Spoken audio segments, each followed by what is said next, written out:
ना हिंदू बनेगा ना मुसलमान बनेगा, इंसान की औलाद है, इंसान बनेगा। कौन है दंगाई, उसकी बात आज करेंगे। राम के नाम पर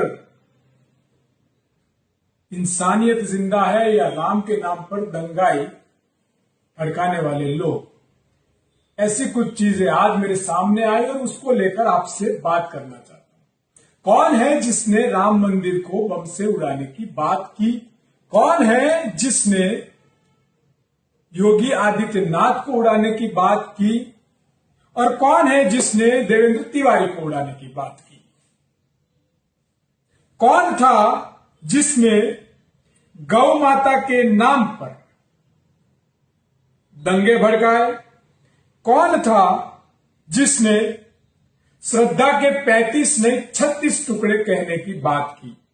कौन था जिसने 2022 में मस्जिद में मास्क फेंक कर दंगा भड़काने की कोशिश की? कौन था जिन्होंने 17 मूर्तियां तोड़कर हिंदुओं की भावनाओं को ठेस पहुंचाकर दंगे करवाने की कोशिश की? कौन था? इन सारी चीजों पे आज मैंने पढ़ा और ये पढ़ के ही आपके सामने कुछ बातें रखना चाहता हूं। कौन है वो लोग जिन्होंने राम नवमी के दिन उग्रता भरे वीडियो और धमाके करने की बात की? कौन थे वो लोग जिन्होंने 127 मुसलमानों को 20 साल तक जेल में गलत केस में डाल दिया? 20 साल के बाद न्यायालय ने उन्हें न्याय दिया। इन सारी बात पर आज मैं आपसे, इस भारत देश के युवाओं से बात करने आया हूं कि व्हाट्सएप यूनिवर्सिटी से बाहर निकलना होगा। और मैंने जो पहले कहा, ना हिंदू बनेगा ना मुसलमान बनेगा, इंसान की औलाद है, इंसान बनेगा। भारत की आजादी के वक्त भी भारत के टुकड़े टुकड़े करने वाली गैंग आज कहीं सत्ता में बैठकर फिर सत्ता की रोटियों सेकने के लिए वो हिंदू मुस्लिम कर रही है। हां, तो मैंने कहा कि अभी राम मंदिर को बम से उड़ाने और योगी आदित्यनाथ को भी उड़ाने और देवेंद्र तिवारी को भी मार डालने की धमकी ईमेल से भेजी गई, जुबैर खान नाम से भेजी गई और असलम अंसारी के नाम से भेजी गई। कौन है ये जुबैर खान और कौन है ये असलम अंसारी? कौन है? जांच में पकड़े गए तो पता चला ओम प्रकाश मिश्रा ही जुबैर खान और ताहिर सिंह ही असलम अंसारी और देवेंद्र तिवारी के ही लोग देवेंद्र तिवारी को बड़ा हिंदू नेता बनाने के लिए राम मंदिर के नाम पर दंगा भड़काना चाहते थे, योगी को उड़ाने के नाम पर दंगा फैलाना चाहते थे। और हम व्हाट्सएप यूनिवर्सिटी के लोग ऐसे मैसेजेस और गोदी मीडिया के हवाले से चलने वाली नाचते कूदते हुए मीडिया है या नचनिया सेंटर वही पता नहीं, और उनकी बातों में आकर धार्मिक कट्टरता की ओर बढ़ते जाते हैं। साथियों, उसी तरह श्रद्धा के 35 नहीं 36 टुकड़े करने चाहिए। राशिद खान के नाम से ये बात कही गई, वीडियो चलाया गया, पर वो निकला विकास कुमार बुंदेलशहर से। और उसी तरह कुछ गौ माता के नाम पर दंगे करवाने की बात हुई। हिंदू महासभा के लोग निकले, उसमें नाम है ब्रिजेश भदौरिया, सौरभ शर्मा, जितेंद्र सानू, इन सब पे मुकदमा भी हुआ। 2022 में मस्जिद में जो मास्क फेंका गया उसमें भी हिंदू युवक पकड़े गए। 2022 में बुलंदशहर में 17 हिंदू अपने देवी देवताओं की मूर्तियों को तोड़ा गया, खंडित किया गया। उसमें भी हरीश शर्मा, शिवम, केशव और अजय पकड़े गए। मैं जो कह रहा हूं बहुत बारीकता से सुनने जैसी बात है। 2023 के अक्टूबर में हिंदू समाज पर खराब वीडियो बनाए गए और उसे मुस्लिमों को नाम से जावेद हुसैन के नाम से रिलीज किए गए। हम भी बहुत गुस्से में लाल पीले होने लगे, पर जब जांच हुई तो दिलीप बघेल करके सामने आया। जुलाई 2022 में मुस्लिम हिंदू देवी देवताओं के अपमान किया गया। जब नाम सामने आया तो वो हिंदू था। उसी तरह से ये नफरत का बाजार आज से नहीं चल रहा है, कई सालों से। मैंने पहले भी कहा कि आजादी के वक्त से ये सारी चीजें चल रही है और उसमें हम लोग भी कहीं ना कहीं गुमराह होते जा रहे हैं। 20 साल पहले इसी गुजरात में 127 मुसलमान एक मुस्लिम कार्यक्रम में गए थे, सेमिनार में गए थे, और उन पर आतंक का मुकदमा कर उन्हें जेल में डाल दिया गया। 20 साल के बाद उनको न्याय मिला। बिहार में नीतीश कुमार और बीजेपी की सरकार में साथ मिलकर जब वो लोग सरकार चला रहे थे, तब सांप्रदायिक हिंसा कम थी। जैसे ही दोनों अलग हुए, नीतीश कुमार अलग रहे, तो बिहार में 170 सांप्रदायिक हिंसाएं बढ़ी। ये जो वो अभी लेटेस्ट में जो बात कर रहा हूं, योगी आदित्यनाथ को मारने की धमकी दी और राम मंदिर को बम से उड़ाने की धमकी दी, वो और कोई नहीं, भारतीय जनता पार्टी के जुड़े हुए लोग हैं। जिसी तरह एक यूनिवर्सिटी की छात्र के साथ रेप की कोशिश की, वो 3 भी बीजेपी की अपने ही हिंदू लड़के थे। मेरा सवाल बहुत सीधा है और आपसे ये बात सीधी तरह करने आया हूं, कब तक हम इन लोगों के चलाए हुए चक्रव्यूह में लड़ते रहेंगे और मरते रहेंगे? और मैं आगे भी कहता था और आज भी कहता हूं, हिंसा और नफरत फैलाने वाला इंसान कह रहा हूं, वो इंसान ही होता है। वो ना ही कोई धर्म ना ही कोई जाति होती है। पर हमारे देश में अंग्रेज हमें एक लॉलीपॉप देके चले गए हैं और वो लॉलीपॉप है हिंदू मुस्लिम की, और उसी पे हमारे राजनेता अपनी रोटियां सेकते हैं। राम मंदिर का 22 तारीख को भव्य उद्घाटन हो रहा है। उद्घाटन कह रहा हूं मैं, और वो उद्घाटन क्यों कह रहा हूं उसकी बात मैं 14 जनवरी के बाद करूंगा, जब मैं राम मंदिर पर बात करूंगा। बहुत सारी बात करेंगे राम मंदिर पर वो उद्घाटन हो रहा है, और इस उद्घाटन होते होते हम सबको ये ध्यान रखना है कि कुछ लोग सत्ता पे अपनी राजनीतिक कुर्सी जमी रखने के लिए राम के नाम पर दंगे ना भड़काए, राम के नाम पर हिंसा ना भड़काए, राम के नाम पर नफरत ना भड़काए। ये हमें देखना होगा। और मैं आपसे बात ये कर रहा हूं कि जितने भी हिंदू लड़के हैं, उन्हें दंगाई बनाता कौन है, कौन सी राजनीतिक पार्टी की विचारधारा से, कौन सी राजनीतिक संगठन की विचारधारा से ये पैदाइश होती है कि आज वो एक अच्छे नागरिक की जगह एक क्रिमिनल, एक गुनहगार बन चुके हैं।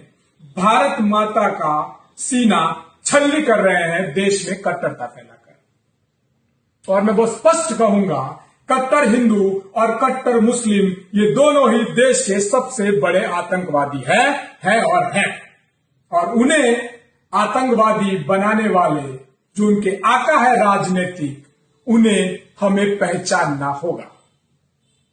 और इसीलिए आपके सामने बात रख के आया कि अब होगा राम मंदिर राम जन्मभूमि पर बन रहा है, पूरा नहीं बना।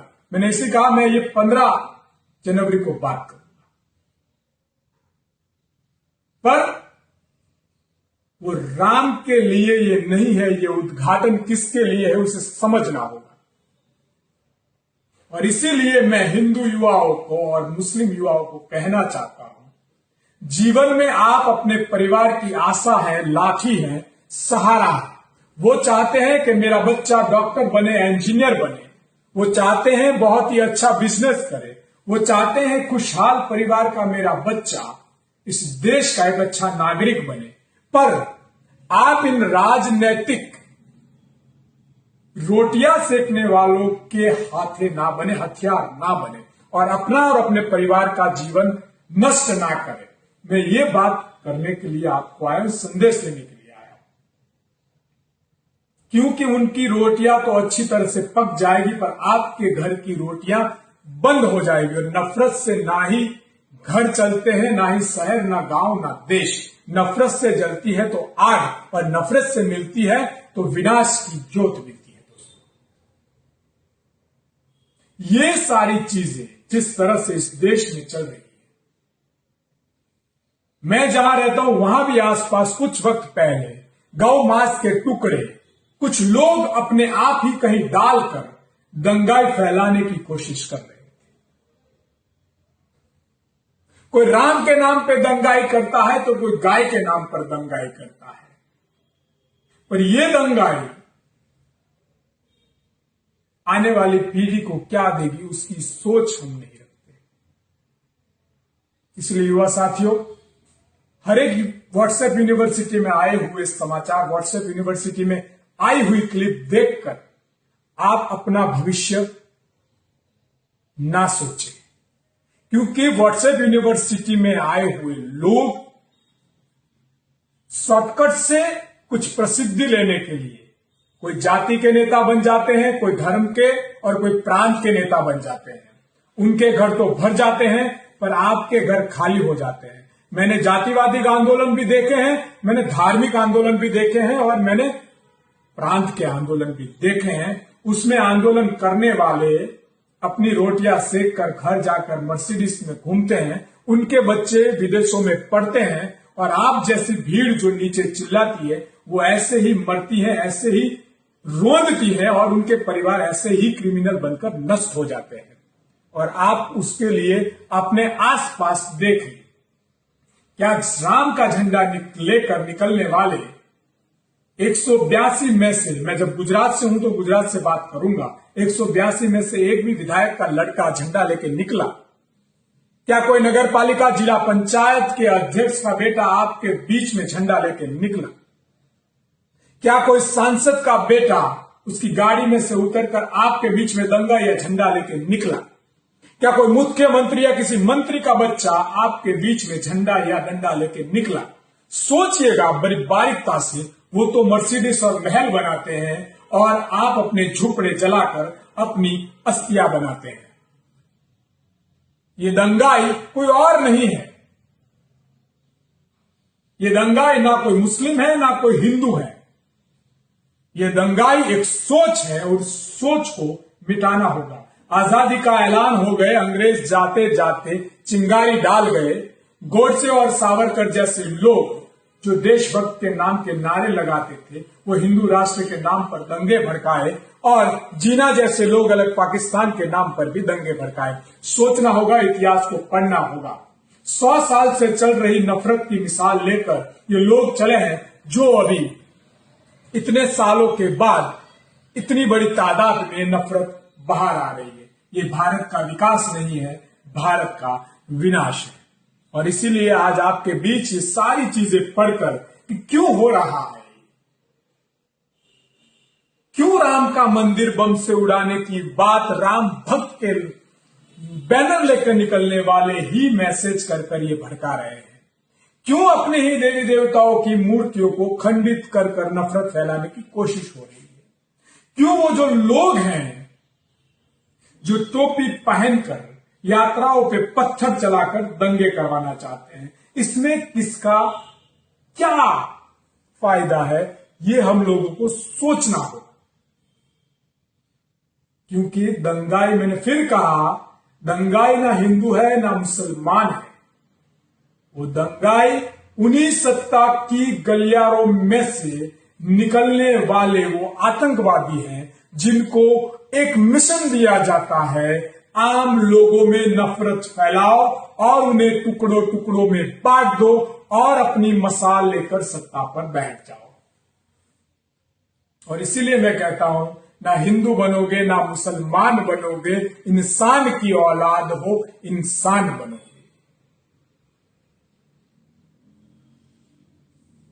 और इसीलिए आप सबके बीच में मैंने ये बात रखी है। मैंने सोचा कि इस देश के युवा कहीं ना कहीं नफरत की ओर बढ़ रहे हैं, और राम के नाम की जो नफरत है, राम के नाम पर जो लोग नफरत फैला रहे हैं, उस राम पर भी हम बात करेंगे 15-14 जनवरी के बाद। मैं सबको विनती करता हूं, मेरी उस बात पे जुड़िएगा, क्योंकि उसमें भी मैं ऐसी भविष्यवाणी आपको बताने वाला हूं जो आपको भी पता चलेगा कि क्या होगा राम के कहने से और क्या होगा राम का नाम लेकर सत्ता हासिल करने से। तो वो हम बात करेंगे। आज इतनी ही बात थी, और इसमें मेरा एक ही संदेश है। समझना होगा ये सारे डेटा है जो इसकी एफआईआर हुई है, पुलिस ने उन लोगों को पकड़ा भी है, हर अलग अलग जगह पर हुई है। राम मंदिर को बम से उड़ा देने वाले और योगी जी को बम से उड़ाने वाले और देवेंद्र तिवारी जी को भी उड़ा देने वाले, देवेंद्र तिवारी जी के ही रचे हुए जुबेर खान और असलम अंसारी नहीं थे, पर ओम प्रकाश मिश्रा और ताहर सिंह थे। तो आप समझ सकते हो कि ना हिंदू था ना मुसलमान था, सत्ता की लालच में डूबे हुए ये कट्टर लोग थे। और सभी वो माँ बाप भी अपने बच्चों की चिंता करें कि आपके बच्चे दिन भर क्या कर रहे हैं, क्या समाज में अच्छा काम कर रहे हैं, या किसी भी राजनीतिक या किसी भी कट्टर संगठन की विचारधारा में अपना जीवन आतंकी बना रहे हैं। आपको भी सोचना होगा। भारत माता की जय, वंदे मातरम, हर हर महादेव।